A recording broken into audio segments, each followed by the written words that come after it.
আজি এতিয়া ঘৰ পাই অফিচৰ পৰা চিধা আহি ঘৰ পাই চিধা ওলালোঁ আকৌ তিনিআলিলৈ বুলি।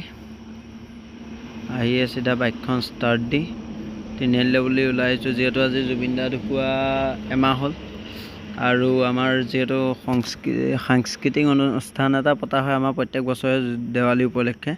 গীতে নাচে উতল তিনিআলিত পতা হয়। তো তালৈ বুলি আহিছিলোঁ, কিন্তু তাত এইবাৰ প্ৰগ্ৰেম নহয়, যিহেতু জুবিন দা ঢুকুৱা এমাহ হৈ গৈছিলে। সেইকাৰণে জুবিন দাৰ মানে শ্ৰদ্ধাঞ্জলি জনাই আমাৰ ইয়াত এইবাৰ এটা মাংগলিক অনুষ্ঠান পতা হ'ল। যিহেতু জুবিন দা ঢুকুৱা এমাহ হৈছিলে মই কৈছোঁৱেই, সেইকাৰণে মানে দেৱালী উপলক্ষে এইবাৰ প্ৰগ্ৰেম নাপাতি কোনো মানে আৰ্টিষ্ট পাতি হেৰি কৰা নাই।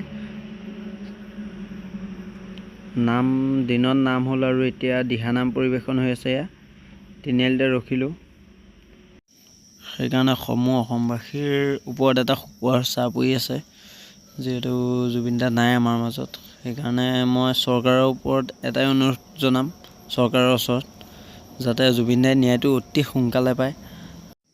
যোনকেইজনে জুবিন দাক নি লৈ পেলাই ছিংগাপুৰত হত্যা কৰিছিলে, সেইকেইজনক যাতে উচিততকৈ উচিত শাস্তি প্ৰদান কৰে, মই সেইটোৱে অনুৰোধ জনাম অসম চৰকাৰৰ ওচৰত।